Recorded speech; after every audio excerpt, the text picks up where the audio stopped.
नमस्कार दोस्तों, कदम के आज के वीडियो में आप सभी का स्वागत है। हमने नया बैच शुरू किया है सतत, जिसमें हम पद्य साहित्य से शुरुआत कर रहे हैं और इस बार आपको शेड्यूल के साथ साथ प्रश्न भी दिए जा रहे हैं जिनका उत्तर लेखन आप कर सकते हैं और कुछ चुनिंदा जो विद्यार्थी हैं जो संपर्क कर रहे हैं लगातार, वो अपनी कॉपी भी चेक कराने की सुविधा प्राप्त कर पा रहे हैं। तो हम पद्य साहित्य में हमने जो पिछले 2-3 दिन में किया वो हिंदी साहित्य का इतिहास हम ख़त्म कर चुके हैं। 2 वीडियोस पीछे वाले हैं, वो आप देख लीजिएगा कि हिंदी साहित्य का इतिहास हमने ख़त्म कर चुका है। आज जो हम शुरू करेंगे वो होगा आदिकाल। आदिकाल में 2 दिन में हम इसे ख़त्म करने की कोशिश करेंगे। तो आज के जो टॉपिक हमें देखने हैं वो देख लीजिए। वो है एक तो सिद्ध साहित्य, नाथ साहित्य, सिद्धनाथ साहित्य, साहित्य है कि नहीं, जैन काव्य और अमीर खुसरो। तो मोटे मोटे अगर मैं कहूँ तो सिद्ध साहित्य, नाथ साहित्य 2, जैन काव्य 3 और 4 अमीर खुसरो, ये हमें आज पढ़ने हैं। तो चलिए एक एक टॉपिक को देखते हुए पढ़ते हैं। तो शुरुआत करते हैं सिद्ध साहित्य से। देखिए सिद्ध साहित्य था क्या, है ना। सिद्ध साहित्य भक्ति काल से पहले का जो आदिकाल है उसमें सांप्रदायिक जो मान्यताएं थी उनका प्रचार करने के लिए, धार्मिक मान्यताओं का जो प्रचार करने के लिए जो साहित्य रचा गया वो सिद्धोनाथ साहित्य कहलाया। अब धार्मिक मान्यताएं कौन सी थी वो हमें देखनी पड़ेंगी। मतलब कहने का मतलब ये साहित्य की दृष्टि से नहीं लिखे गए थे, प्रॉपर साहित्य नहीं है, पर हाँ धार्मिक मान्यताओं का प्रचार इनको आप कह सकते हो, ठीक है। तो ये सिद्ध साहित्य है। तो सिद्ध साहित्य क्या है? आदिकालीन साहित्य जिसका संबंध किससे है? बौद्ध धर्म की वज्रयान शाखा से, ठीक है। बौद्ध धर्म की वज्रयान शाखा से। मैं महत्वपूर्ण चीज़ों को हाईलाइट करते हुए चलता हूँ ताकि आपको बाद में रिवीजन करना हो तो ध्यान रहेगा, ठीक है। बौद्ध धर्म की वज्रयान शाखा से इसका संबंध है, ठीक है। इसके प्रमुख कवि 2 याद रख लीजिए, सिरहप्पा और शबरप्पा, ठीक है। अब ये बौद्ध धर्म जो है, आप अगर देखें तो बौद्ध धर्म आया क्यों था? अगर आपने हिस्ट्री में पढ़ा होगा तो बौद्ध धर्म हिंदू धर्म की जो ऐसी मान्यताएं थी, जो धार्मिक आडंबर थे, जो कुरीतियां थी, उनसे मुक्ति दिलाने के लिए उनका एक विकल्प के रूप में बौद्ध धर्म आया था। तो ये क्या करेंगे? वैदिक मान्यताओं, वर्ण व्यवस्थाओं आदि का क्या करेंगे? खंडन करेंगे, ठीक है। इनका मानना था कि जो पंडित सारे आगम, वेद, पुराण सब पढ़ चुके, वे भी परम सत्य को नहीं जानते। क्यों नहीं जानते? क्योंकि केवल वो लिमिटेड किससे? वैदिक मान्यताओं से या वर्ण व्यवस्था से। तो इन्होंने वर्ण व्यवस्था या वेदों को क्या किया? नकारा। इन्होंने क्या किया? नकारा, ठीक है। जैसे इनका एक कोटेशन भी है, पंडित सरल सत्य बखानन, देहि बुद्ध बसंत न जान। मतलब जो पंडित बोलते हैं कि हम सत्य बखान कर रहे हैं, लेकिन जिनके देह में बुद्ध ही नहीं बसते, वो क्या जानेंगे? उनका मतलब क्या है? ऐसा ही कबीर का आगे आप देखेंगे, कबीर ने भी कहा है कि जिसको अज्ञानता है वो कुछ नहीं कर सकता, उसकी कोई मान्यता नहीं है, उसकी कोई वैल्यू नहीं है। तो ये सारी चीज़ें ये पहले से सिद्ध साहित्य वाले कह रहे थे, ठीक है। ये एक और कोटेशन आप देख लीजिएगा, याद कर सकें तो अच्छा कोटेशन है। मैं हमेशा यही वाला यूज़ करता था क्योंकि ये सब यूज़ करते थे, ठीक है। तो इन्होंने क्या किया? एक तो वेदों को नकारा, वर्ण व्यवस्था को नकारा और आडंबरों का विरोध करते हुए शून्य आधारित पद्धति का समर्थन किया। अब ये शून्य आधारित क्या है देखते हैं। ये बड़ा इंटरेस्टिंग है। मैंने जब पहली बार पढ़ा तो मुझे बड़ा मज़ा आया इस चीज़ को पढ़ के कि मतलब एक थॉट प्रोसेस ये भी होता है। इनका क्या मानना है? इनका ये मानना है कि व्यक्ति सिद्ध तभी बनेगा जब मन को हर प्रकार के मोह से परे ले जाए, जहाँ उसे कोई इच्छा, राग, द्वेष उद्वेलित ना कर पाए। देखिए हर कोई, जब हम बात करते हैं ना किसी भी धर्म में, तो निवृत्ति और प्रवृत्ति 2 तरह के मार्ग आते हैं। मतलब जो सांसारिक मोह माया है उससे दूर ले जाने का प्रयास हर धर्म कर रहा है और हर किसी का ये थॉट प्रोसेस रहता है। यहाँ तक कि कबीर का भी यही थॉट प्रोसेस था। क्यों? क्योंकि इच्छा, राग, द्वेष ये सब उसको क्या करे? मनुष्य को प्रभावित ना कर पाए। लेकिन इसको करने का जो तरीका है वो जो बताया है वो बड़ा इंटरेस्टिंग है। क्या है देखिए, ये कहते हैं कि साधना हेतु पंचमकार पद्धति को अपनाओ। पंचमकार में है मुख, मैथुन, मुद्रा, मत्स्य, मदिरा। मतलब ये चीज़ें होती हैं जो जीवन में लोग करते हैं या जीवन का एक पार्ट है, ये कह सकते हैं। लेकिन ये क्या कहते हैं कि इन पंचमकार पद्धति के सुखों को चरम स्तर पर भोग लो, जिससे उसके आकर्षण से आप मुक्त हो जाओ। मतलब इतना भोगो कि आपको उसका अट्रैक्शन ही नहीं बचे, आकर्षण ही नहीं बचे। जब आप उस स्थिति में पहुंच जाओगे तो आप इन चीज़ों से क्या हो जाओगे, परे हो जाओगे। तो आपको कोई इच्छा, राग, द्वेष या कोई भी स्थिति आपको परेशान नहीं कर पाएगी, उद्वेलित नहीं कर पाएगी। ये इनका थॉट प्रोसेस है। तो बड़ा इंटरेस्टिंग है।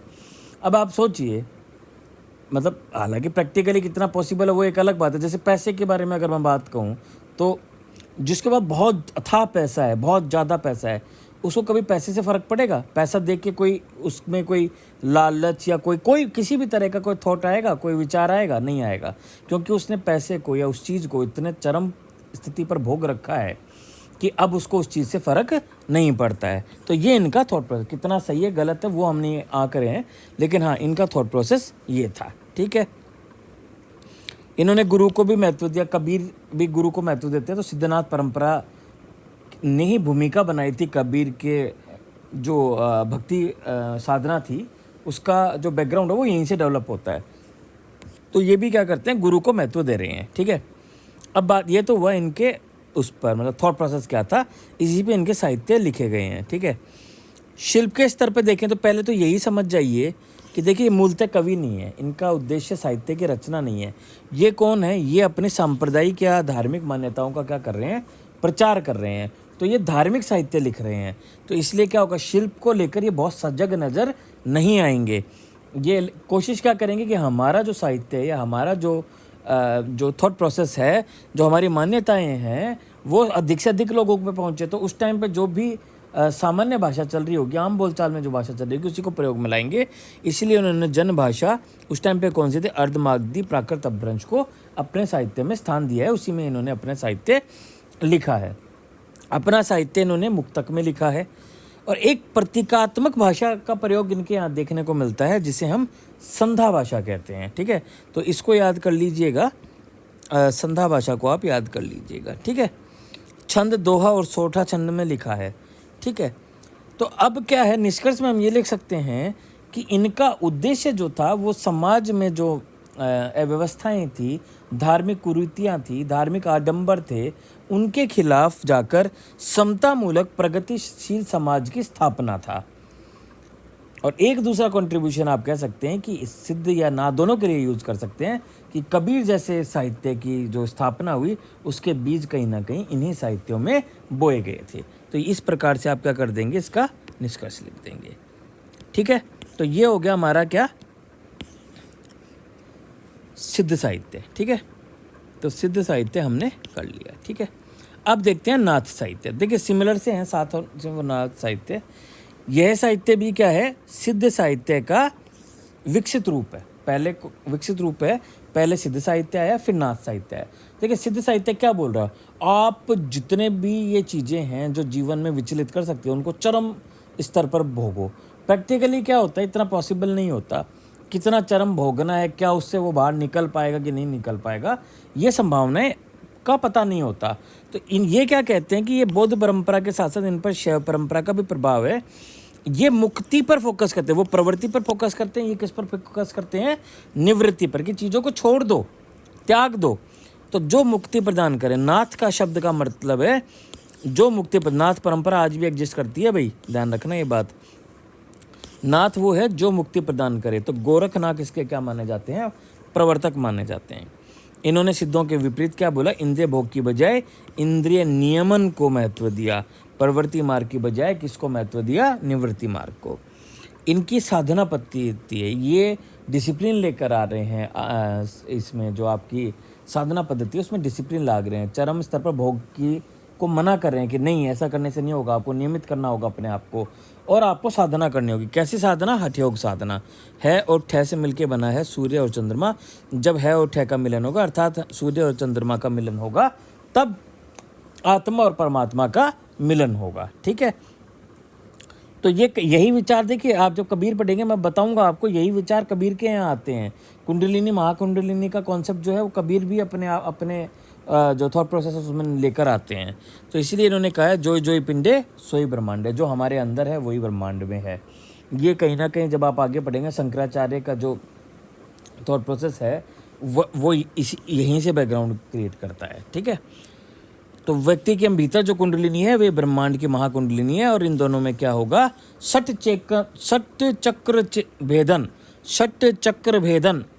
चक्र भेदन की प्रक्रिया से आप कुंडलिनी का महाकुंडलिनी से क्या कराएंगे, मिलन कराएंगे। है का ठे से मिलन होगा, सूर्य का चंद्रमा से मिलन होगा, और उसके बाद में क्या होगा, उसके बाद में मोक्ष की प्राप्ति होगी। ठीक है, ये इनका थॉट प्रोसेस है। ठीक है, बाकी जो सामाजिक कुरीतियों के खिलाफ दोनों हैं, ये भी क्या करेंगे, बाह्य आडंबर वर्ण व्यवस्था इन सब का विरोध करेंगे, गुरु को महत्व देंगे।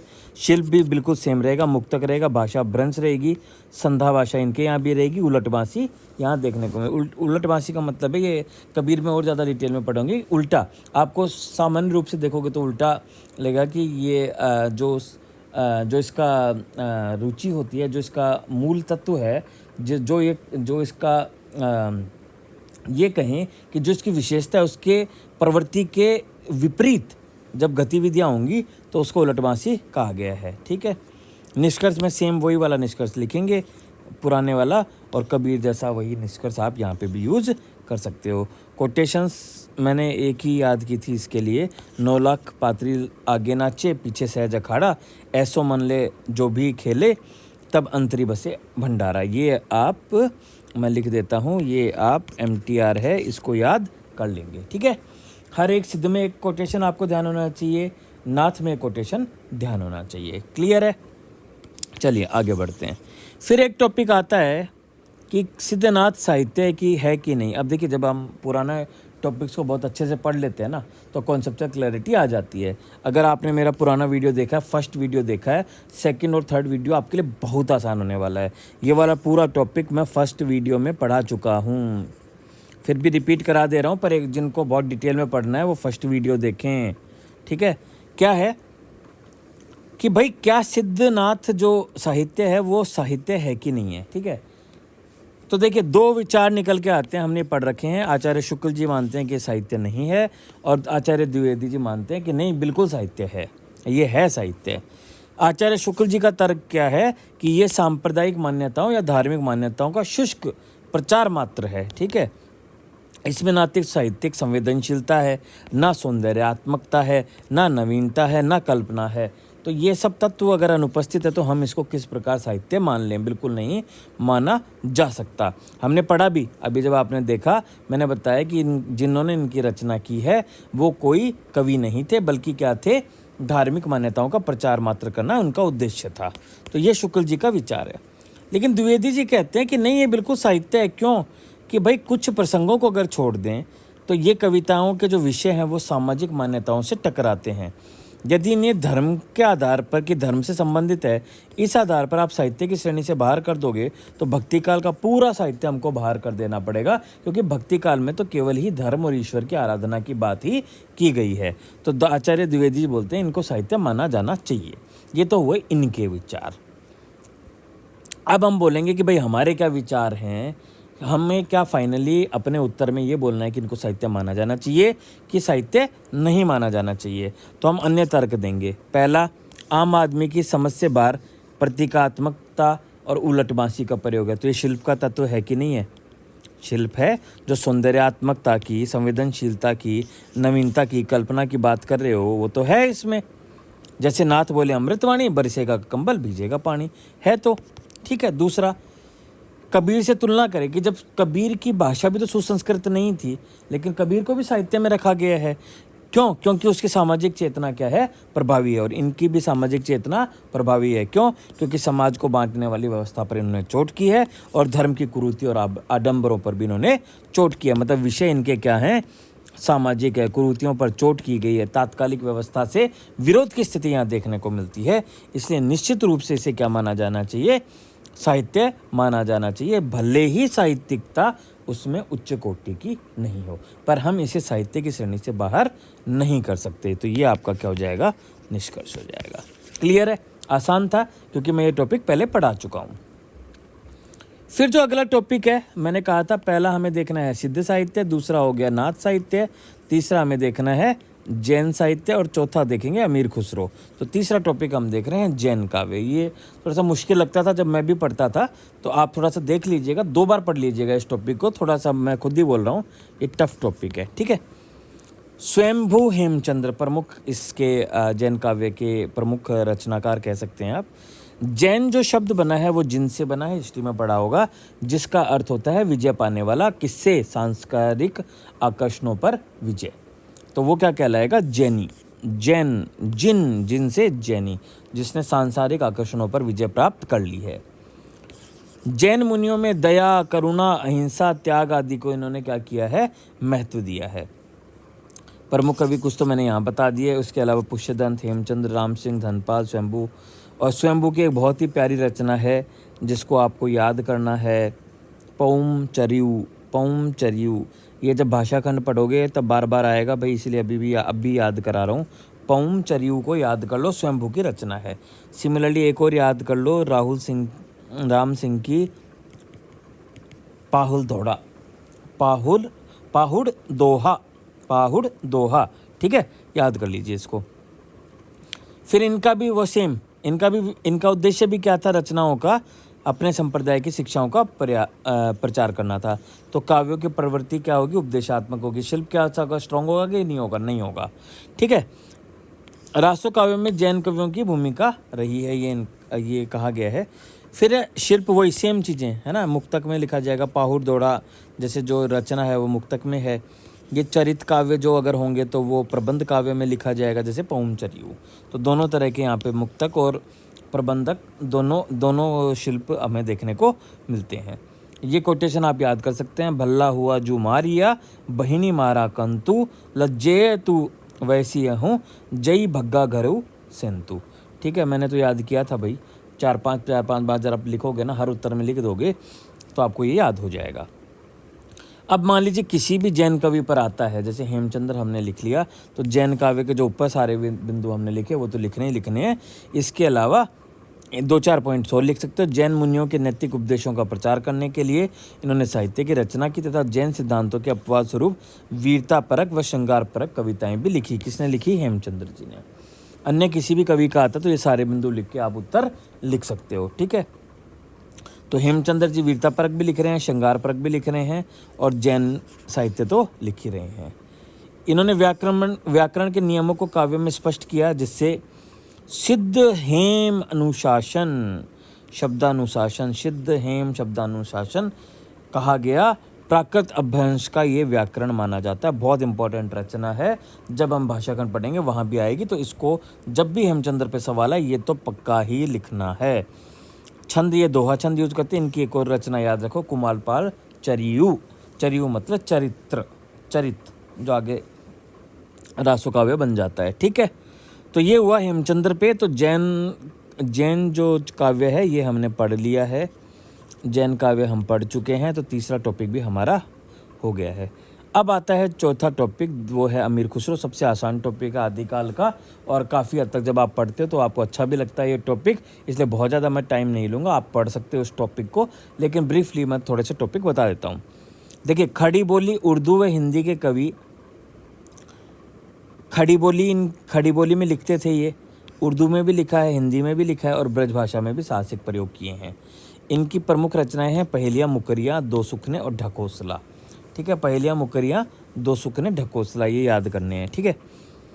ये खिलजी व तुगलकों के राज दरबारी कवि रहे हैं। ये साहित्यकार भी, बहुत टैलेंटेड बंदा था ये अमीर खुसरो, है ना। ये साहित्यकार भी था, संगीतकार भी था, शब्दकोशकार भी था, इतिहासकार, मतलब कोई भी ऐसा टैलेंट नहीं था जो इस बंदे में नहीं था। तो बड़ा टैलेंटेड बंदा था। इन्होंने ज्ञानमूलक साहित्य भी लिखा है, बाल साहित्य भी लिखा है। साहित्य को अश्लीलता से बाहर निकालकर ज्ञान, जिज्ञासा व कौतूहल के सागर में इन्होंने क्या की, डुबकी लगवाई। बड़ा अच्छा कोटेशन है, ये आप यूज़ कर सकते हो। जैसे इनकी पहले, एक थाल मोती से भरा, सबके सर औंधे धरा, चारों ओर वह थाल फिरे, मोती उससे एक ना गिरे, ठीक है। तो ये एक पहेली थी इनकी, है ना। मुकरी, मेरा मौसम श्रृंगार करावत, ये आप देख लेना, क्योंकि मेरे को ये याद थे इसलिए मैंने पूरे नहीं लिखे हैं। जिनको याद नहीं है यहाँ साइड में जाके लिख लेना, ठीक है। दो सुखने पान क्यों सड़ा, घोड़ा क्यों अड़ा, फेरा न था, ठीक है। इसका अर्थ पता है क्या है कि भाई पान क्यों सड़ा और घोड़ा क्यों अड़ा। पान क्यों सड़ा मतलब पान का पत्ता क्यों सड़ा, घोड़ा क्यों अड़ा मतलब घोड़ा नाराज होके चल क्यों नहीं रहा, अड़ क्यों गया है। तो दोनों केस में क्या था, फेर आना है, उससे हाथ से फेरना पड़ता है ना, इसको तो पुचकारना पड़ता है और पान के पत्ते को हाथ से फेरना पड़ता है। अगर वो पानी के साथ फेरते हैं तो वो सड़ता नहीं है, ठीक है। तो ये दो सुखने थे इनके। इन्होंने भी सामाजिक व्यवस्थाओं पर चोट की है, जैसे देखन में तो साधु है, निपट की खान है लेकिन, ठीक है। सूफियाना भाव, ये बड़ा इंपॉर्टेंट है, इनमें सूफियाना भाव, अमीर खुसरो को एक सूफ़ी भाव लाने का, ओरिजिन लाने का इनको श्रेय दिया जा सकता है। इन्होंने जैसे लिखा था, खुसरो रैन सुहाग की जाकी पी के संग, तन मेरो मन पीऊ को दो भय एक रंग, ठीक है। ये कोटेशन याद रख लेना, मैंने भी याद किया था ये। प्रेम मार्ग पर बल है, खुसरो दरिया प्रेम का, उल्टी वाक की धार, जो तरह सो डूब गया, जो डूबा सो पार। बड़ा आसान कोटेशन है ये, मतलब मुझे सच बताऊं तो अमीर खुसरो के कोटेशन याद करने में कभी दिक्कत नहीं हुई, तो मुझे नहीं लगता आपको भी दिक्कत होगी। इसलिए अमीर खुसरो के कोटेशंस तो खूब सारे याद कर लो, गलती से सवाल आ जाए तो भर भर के चिपका देना, ठीक है। स्त्री के प्रति भी इनकी प्रगतिशील सोच थी। सुन बाबुल मेरे, इनकी एक साधारण एक बेटी के दर्द को इन्होंने आवाज़ दी है अपने रचना सुन बाबुल मोरे में, ठीक है। फिर ये हो जाता है हमारा अमीर खुसरो, ठीक है। तो आज हमने चारों टॉपिक कर लिए हैं। पहला टॉपिक क्या था बताइए, याद कीजिए, सिद्ध साहित्य। दूसरा क्या था, नाथ साहित्य। तीसरा क्या था, जैन साहित्य। चौथा क्या था, अमीर खुसरो। चारों टॉपिक आज के हो चुके हैं। रिवीजन आपका कंप्लीट है। जिन्होंने नहीं देखा है, रिवीजन नहीं किया है, वीडियो देखने के बाद रिवीजन कीजिए और ज़्यादा अच्छा समझ में आएगा। आप चाहे पहले देखें चाहे बाद में देखें, आपके दोनों के लिए आपके लिए फ़ायदा ही करेगा। फीडबैक ज़रूर दीजिए भाई, वीडियो कैसा लग रहा है। अगर अच्छा लग रहा है तो मैं थोड़ी और मेहनत करूँगा और अच्छा आपके लिए लेकर आएंगे। और अगर फीडबैक में अगर आपको लग रहा नहीं है चीज़ तो हम पढ़ लेंगे, तो फिर इसको कंटिन्यू करने का भी कोई मतलब नहीं है, क्योंकि फिर मेरे को भी बहुत सारी दिक्कतें होती हैं आपके लिए वीडियो रिकॉर्ड करने में। तो आज के लिए बस इतना ही। Thank you.